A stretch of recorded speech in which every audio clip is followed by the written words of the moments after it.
I think you've got it all wrong, actually. I think I've got it all right. The effort is there. It's just the execution. Playman just thinks he's better than all of us. Yeah, obviously the teammates aren't happy with your performance. Neither are the coaches' side here. I've heard there's a certain lack of effort and then composure when it comes to the final third. Couple of games, you know. Kind of skied a couple. A couple. So the effort is there. You can see that I'm kind of sweating it, but I just can't finish. How do you think not going to a single training session for the past 2 years has related to these poor performances? I used to play goalie a lot, mainly because I wasn't very good at any other position. You can kind of see that in my play. Was it or aren't? Because I don't have a lot of experience, I bring a lot of unpredictability to the games. So I can be anywhere you want me to be. Including off the pitch. I am the total player. With the right wing currently being a void, you know, obviously with Sam Clark out there, not much is happening. What do you think your team can do to either A, not pass the ball to him, or B, get a better right winger? Probably just not pass the ball to him. Do you think that's the best solution when it comes to Sam Clark? Yes. Oh, the team is absolutely not falling apart. It's part of the game plan. We're going down to the lower division. You remember this? I expect my medal at the end of the season. Sam Clark!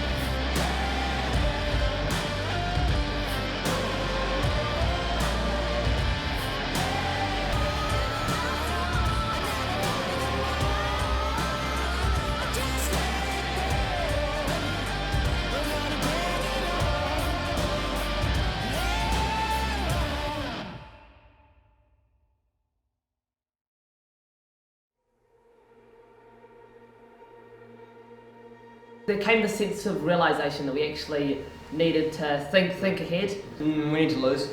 That's just how it is. We can't really afford many more wins, I don't think. With the strength of our pool, one win would probably be more than enough to go up. And this was boosted in the Scots game by basically half the team not being there. So 10 people in the field obviously helped our losing plan.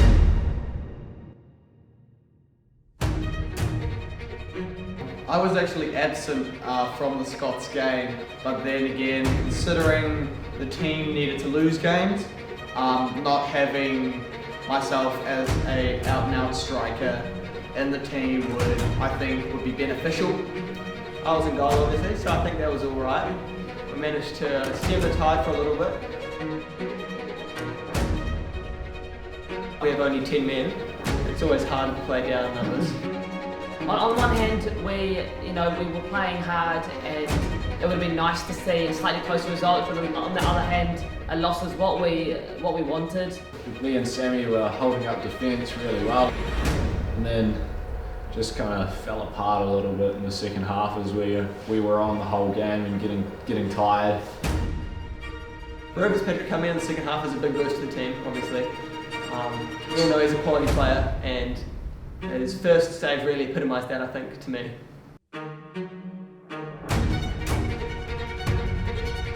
There's a reason why he's only the journalist. That's what I'm going to say. Ruben Fitzpatrick, of course, in his beautiful purple regalia as goalkeeper, going all the way down after pulling for a huddle. Sammy Clark, meanwhile, he had a wonderful game. You know, the critics had been critiquing. He came out strong. You know, had a couple of good chances in the first half. Unlucky to have him not score a goal in that half, but then it all came together. An excellent flick on from Sammy Evans, and excellent volley. It's just really just teed off the performance. Well, as possibly bleak as this. Drogba! They've pulled the rabbit out of the hat again! Can you believe it? Disregarding the obvious, I think this will give Sam Clark the confidence he needs to just really drive his game. I think he will have the confidence to be able to maybe snatch a few more in the grading games, maybe even in the season. I'll be looking to see a few more goals from Sam Clark. I think he's a very capable attacker. I guess the Scots game was just showing that we had the ability to have players playing different positions. Obviously with a lot of people away, it meant people got to kind of have a go at different positions, see where the strengths are, see where the weaknesses are, and this is going to really help not only for the season but also for the other grading games. Hut High, obviously, our big bad rivals. Played them twice last year, and both games getting very, very fiery, I would say. Well, we just knew that, you know, the result didn't matter. A win would have probably been worse for us, even though it's kind of putting the nail in the coffin.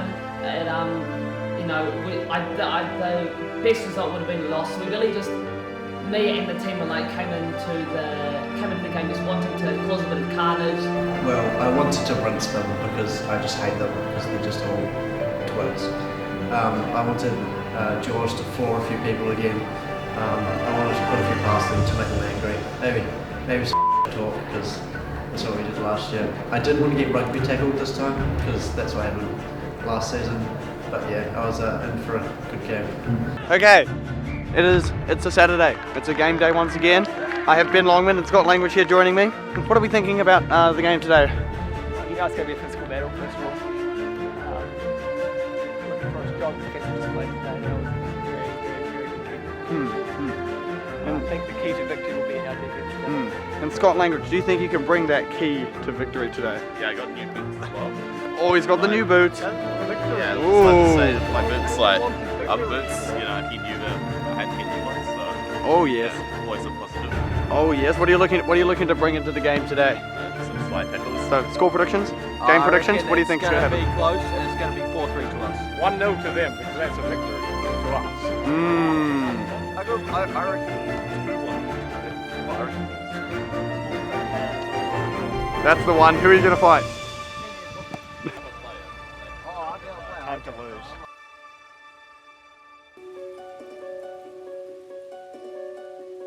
A bit of a derby there, obviously Hut High versus us, Hunter National Boys School. The whole aim of our season is to lose, but I think if we can at least salvage a draw from this game and just really show them that we are actually a good team, then I think we would consider that a win. The team morale was really, really high. I'd say for a few of the players, we're really, really motivated from last year, especially. What's going through your mind? Nothing about football, more about just kicking them. So man on the ball, except there's no ball involved. Just man.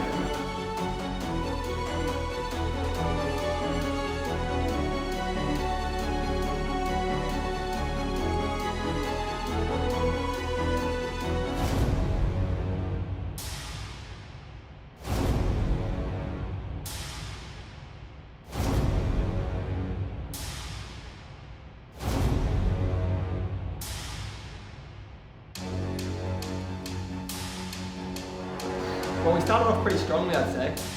First 20 minutes, I think it stayed 0-0, which is quite surprising, but I think it's a testament to how the boys have improved. It started off very, very quick. It was very much a battle in the midfield for the first wee while, and we were getting good chances on either end.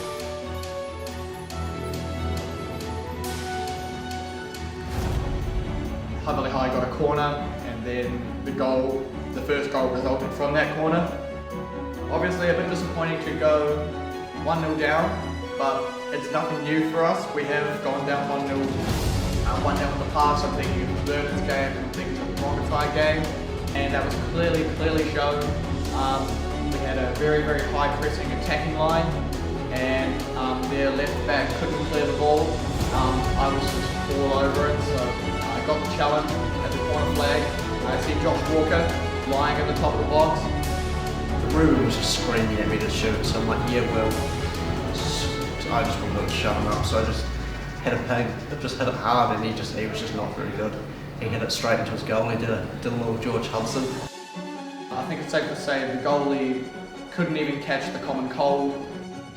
To be fair, I think they were the better team at the start. They had the ball, they had the control, they had everything that they needed, and we were more playing their pace, their style of football, their game.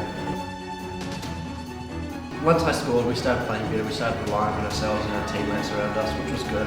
When we were on each other, we always played better. We can pass easier, we're more relaxed, and we just played better football.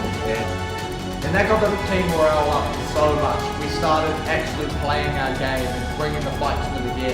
It really just set the tone. You could tell it was going to be a hard-fought battle. Obviously, again, positives and negatives, as it's been all the way through the grading so far. I think height is a massive problem for our team.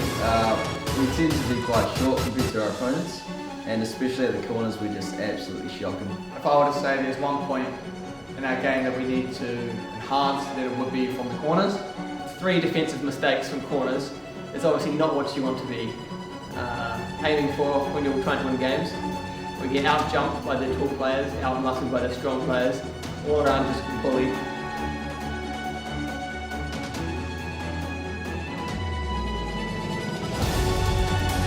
The half is pretty much all said and done until Angus Ross swings the through ball through to me.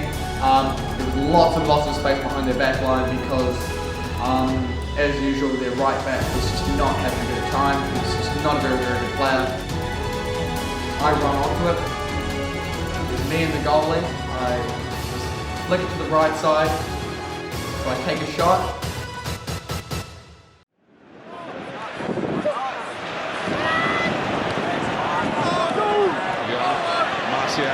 Isolated.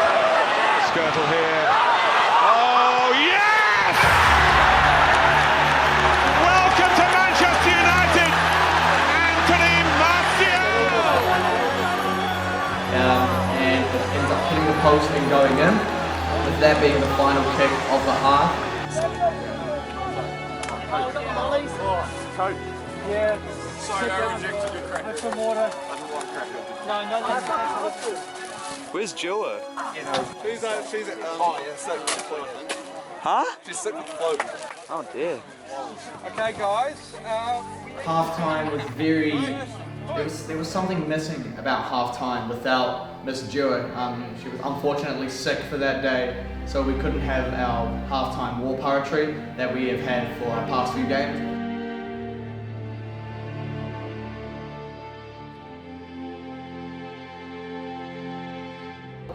Let's just put it this way. Games where Miss Joy has been here, successful. Games where Miss Joy hasn't been here, losses.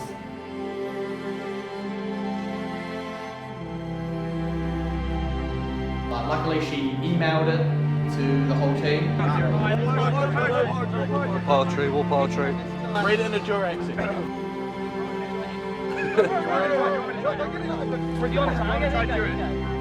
It's very, very hard to replicate the passion and the exquisiteness and just the way that Miss Stewart just brings these poems into life, I think. I tried my best, although Miss Stewart just brings something else. This is the time when we must screw our courage to the sticking place and leap into the fray. We cannot fail. He gave it a little, but he's not Miss Stewart. He doesn't have the hair, he doesn't have the glasses, he doesn't have the wittiness. It's really hard to replicate someone like that. He did his best. He was subpar to Miss Stewart. So really, I think there's a clear-cut distinction between just how much of an effect Miss Stewart, her chanting on his sideline and her very empowering war poetry has on the boys, and really just gets them fizzed up. And I think she's one of the hidden talents of this squad that really boosts us and gives us that just extra ability. Well, as you all know, words are the key to commitment, and there is nothing in a conflict that people need more than words, than inspiration and steel.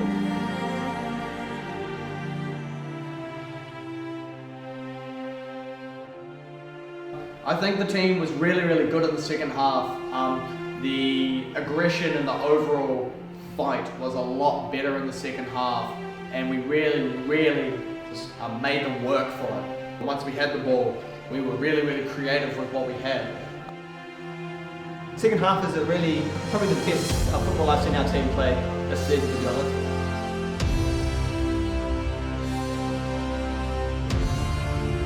I was actually talking to Ethan Franson before the game, and he made a bet that I would score as a run from the back up, no assists from anyone else.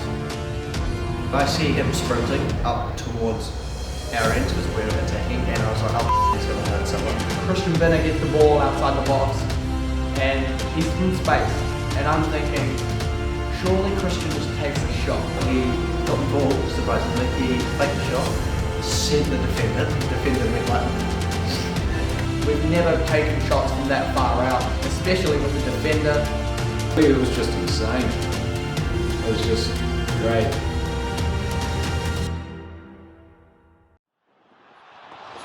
Touch was a bit strong. Here's Carragher trying to stay cool. Mellor, lovely cushion header. But Gerrard! You beauty! What a head, son! What a head! Well, you take a tap in these circumstances. What you have seen is a Champions League strike as good as anything the competition has produced in this and many a season. It was insane. I was like, that's my boy, you know? It was one of the best goals of the season so far. Right, so all the grading games are out of the way. Yep. Where are we going to be competing this year, and how do you feel about it? Div 7 boys, let's go! Yeah! Come on. I better keep it down, I'll miss jail games. Anyways.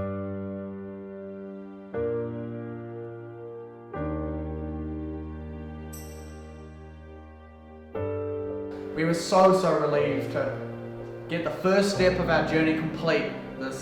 We secured Div 7 relegation, and now we can really focus and try to win all of our games and really start playing some great football, and that's what I'm really looking forward to. I think it comes down to that word strategy. It's been clear right from the beginning game that strategy was behind all of this, and that has been shown through. There's never been another Epstein like this. They're going to go for those ones. They have that drive to make the fifth 11 succeed. Even when we were trying to lose, we found ourselves winning half the time anyway, and then we had to throw like twice as hard. So I think they're going to have to drive those to get those wins and to get this Div 7 championship. If we don't get medals at the end of the year, I'm going to be disappointed. But I have every belief in the team that we can achieve what we want to achieve. Well, I mean, obviously it's just been excellent. Like, couldn't have really asked for a better start. We've had a perfect blend of showing our true game form, and then obviously also many times we played the strategy game really well. Is there anything else you want to add from this? Not the fifth. It's claim what's ours. I guess all I have to say is let's go get that Division 7 title.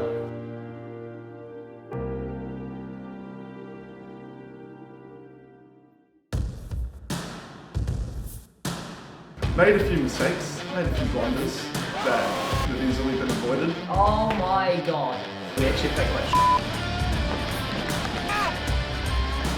Happy with the game? No, I should have go. Yeah, I shit a bed. So I shit a bed. What do you have to say to those people who doubt you?